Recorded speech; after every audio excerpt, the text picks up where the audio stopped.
পুরী বাঙালির second home. Puri বাঙালির কাছে চির নতুন, আবার চির পুরাতন। পুরীতে রয়েছে আমাদের সকলের প্রাণের নাথ জগন্নাথ দেব। তার সাথে রয়েছে নীল সমুদ্র সৈকত। পুরীর ওই নীল সমুদ্র সৈকত যেন বাঙালিকে বারবার হাতছানি দিয়ে ডাকে। তাই তো পুরী বাঙালির কাছে চির নতুন, আবার চির পুরাতন। আজকে তোমাদের সাথে শেয়ার করব পুরীর একটি গুরুত্বপূর্ণ বিষয়। সেটা হচ্ছে বাজেট ফ্রেন্ডলি হোটেল, এবং তাও সমুদ্র সৈকতের সঙ্গে একদম লাগোয়া। রাস্তার এপারে সমুদ্র আর ওই পারে হোটেল, এরকমই একটি বাজেট ফ্রেন্ডলি হোটেল সম্পর্কে তোমাদের সাথে শেয়ার করে নেব। পুরীতে গেলে আমাদের একটা চিন্তা থাকে যে সমুদ্রের পাশে থাকবো, কিন্তু সমস্যা থাকে বাজেটের। সাধারণত সমুদ্রের সৈকতের পাশে হোটেলগুলো একটু বেশি কস্টলি হয়। আজকে তোমাদের সাথে একটা এমন হোটেলের ডিটেলস শেয়ার করব যেটা বাজেট ফ্রেন্ডলি। তবে হ্যাঁ, সিজন অনুযায়ী ভাড়া অবশ্যই ওঠানামা করে। আমি যে ডিটেলসটা দিচ্ছি সেটা সেই সময়কার যখন আমি গিয়েছিলাম, 2025-এ আমি গিয়েছিলাম। সেটা অফ সিজন না হলেও একটু হালকা ছিল, তাই হয়তো ভাড়াটা একটু ওঠানামা এখন হতে পারে। আমি শেয়ার করব হোটেল শ্রী জগন্নাথ সম্পর্কে। হোটেলটি সমুদ্রের সাথে লাগোয়া। হোটেলের নিজস্ব রেস্টুরেন্ট এরিয়াও রয়েছে। এই যে তোমরা নিচে যে পোর্শনটা দেখছো, এটা সমগ্রটাই রেস্টুরেন্ট এরিয়া, যেখানে তোমরা খাওয়া দাওয়া করতে পারবে। রয়েছে পার্কিং এরিয়া। সাধারণত খুব কম সমুদ্র সৈকত লাগোয়া হোটেলগুলোতে পার্কিং এর ব্যবস্থা থাকে, কিন্তু এখানে বেশ বড় পার্কিং এরিয়া রয়েছে। হোটেলে ঢুকতে গেলেই সাইডেই রয়েছে, সমুদ্র থেকে এসে তোমরা যদি হাতে পায়ে বালি লেগে যায়, এবং হাত পা ধোয়ার জন্য বা স্নান করার জন্য একটি আলাদা আলাদা করে জায়গা রয়েছে, যেখান থেকে তোমরা হাত পা ধুয়ে বালি পরিষ্কার করে তারপর হোটেল রুমে প্রবেশ করতে পারবে। এবং হোটেলটিতে আরো একটি সুবিধা রয়েছে, সেটা হচ্ছে লিফটের সুবিধা। সেটা তোমাদেরকে আমি পরে দেখাচ্ছি। তো চলো এবার রুমগুলো ফার্স্টে তোমাদের ঘুরে দেখাই।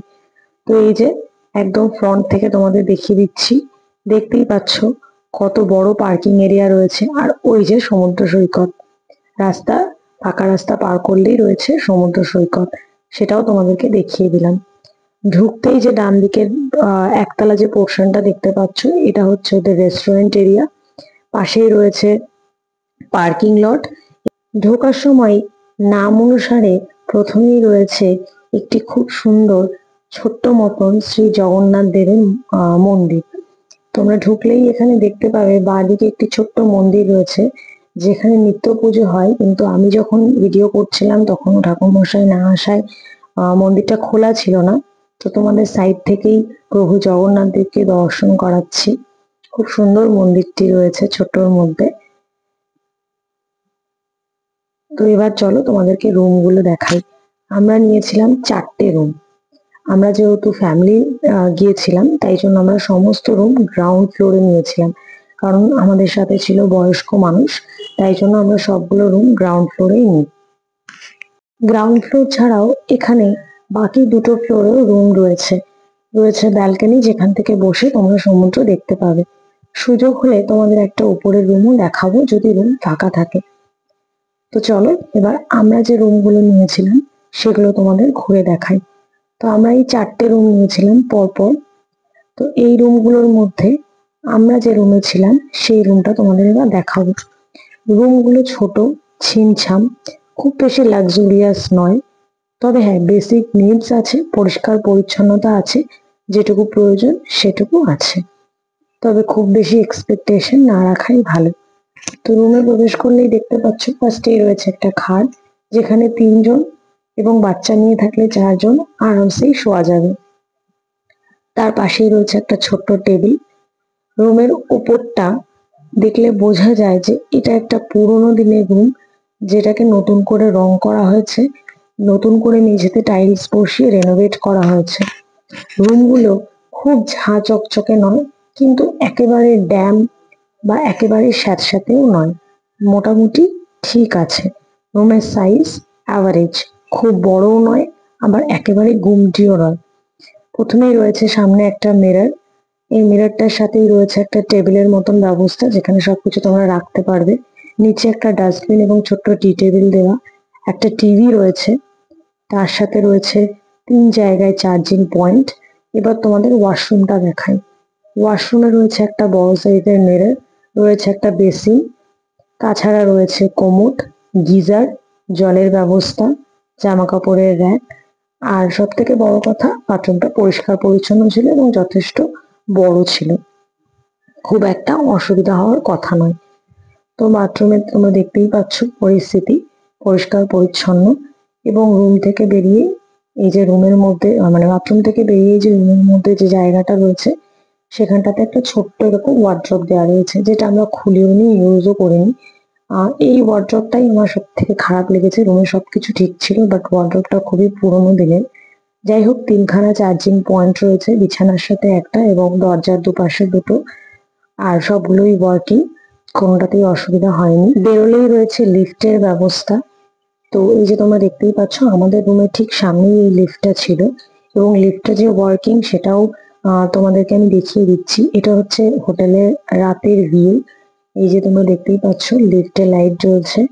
আর একবার লিফট আপ অ্যান্ড ডাউন হচ্ছিল, তো তোমাদেরকে দেখিয়ে দিচ্ছি যে লিফটটাও ওয়ার্কিং।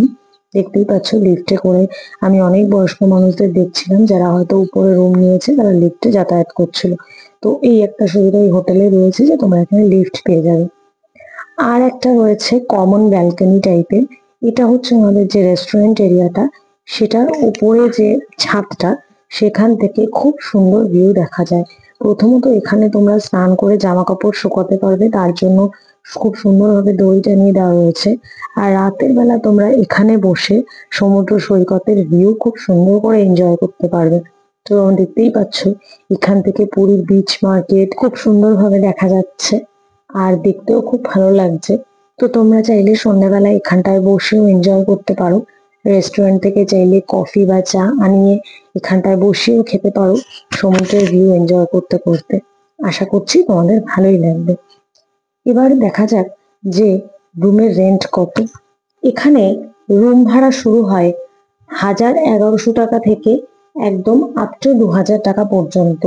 ভ্যারি করে রুমের কোয়ালিটি, এসি, নন এসি এবং সিজন, এই সবকিছুর উপরে রুমের ভাড়া ওঠানামা করে। আমরা যে রুমগুলোতে ছিলাম সেই রুমগুলোতে 3জন করে থাকা যায় এবং রুমের ভাড়া নিয়েছিল 1100 টাকা করে। 1100 টাকা রুম ভাড়ার সাথে নিয়েছিল জিএসটি আলাদা করে।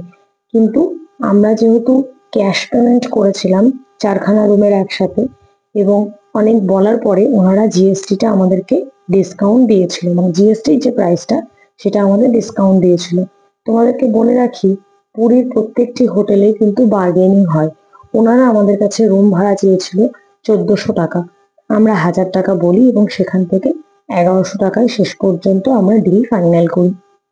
এক একটা রুমে 3জন করে স্টে করা যায়। আমরা আমাদের রুমে 2জন ছিলাম বাচ্চা নিয়ে, আর অন্যান্য রুমে 3জন করেই ছিল। কোনো রকম কোনো অসুবিধা হয় না। এক একটা রুমে 3জন করে থাকা যায়, তাই মাথা পিছু রুম ভাড়া 1100 টাকাকে স্প্লিট করলে 400 টাকারও কম পড়ে। কিন্তু আমি ধরে নিচ্ছি কমফোর্টের জন্য এক একটা রুমে তোমরা 2জন করেই থাকবে, সেক্ষেত্রেও রুম ভাড়া 500 থেকে 550 টাকার মধ্যেই পড়বে, যেটা আমার মনে হয় সমুদ্র সৈকত লাগোয়া যে কোনো হোটেলের জন্য যথেষ্টই কম। এবার বলি তোমাদেরকে রুমের ভালো মন্দ দিক সম্পর্কে। হোটেলটি একটু পুরোনো আদলের, খুব বেশি ঝাঁ চকচকে রেনোভেটেড বা খুব বেশি আহামরি তোমাদের হয়তো দেখে মনে হলো না, কিন্তু ওপরের রুমগুলো বেশ ভালো। আমি তোমাদেরকে উপরের রুমের একটা ভিডিও ক্লিপ যদি সম্ভব হয় দিয়ে দেব। তোমরা চাইলে যদি ওপরের রুমগুলোতে থাকতে চাও থাকতে পারো, তবে সেক্ষেত্রে ভাড়া একটু বেশি। আমরা যেহেতু নিচের রুমগুলোতে ছিলাম তাই ভাড়াটা একটু কম পড়েছিল। দ্বিতীয় কথা, রুমে একটু একটাই জিনিস আমার খারাপ লেগেছে, সেটা হচ্ছে রুমের জলের যে ট্যাপটা সেটা একটু প্রবলেমেটিক ছিল, সারাক্ষণ জল পড়ছিল। তাছাড়া সবকিছুই ঠিকঠাক ছিল, স্টাফদের বিহেভিয়ার থেকে শুরু করে সমস্ত কিছুই ভালো ছিল।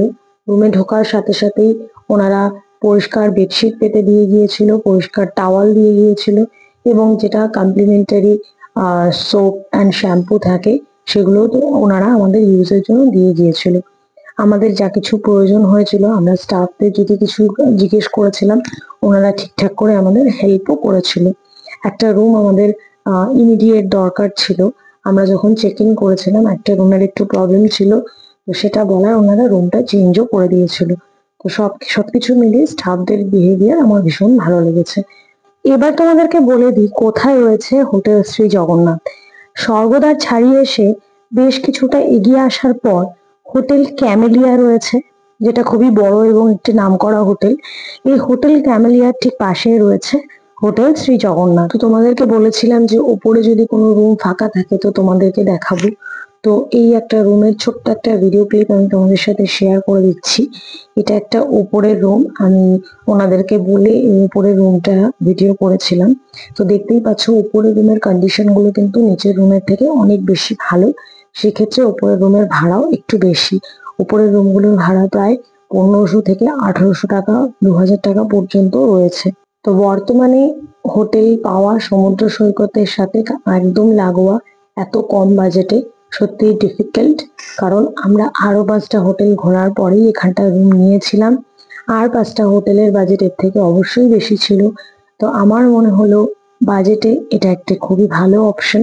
তোমরাও এখানে কথা বলে দেখতে পারো, গিয়ে থাকতে পারো, আশা করি তোমাদের মন্দ লাগবে না।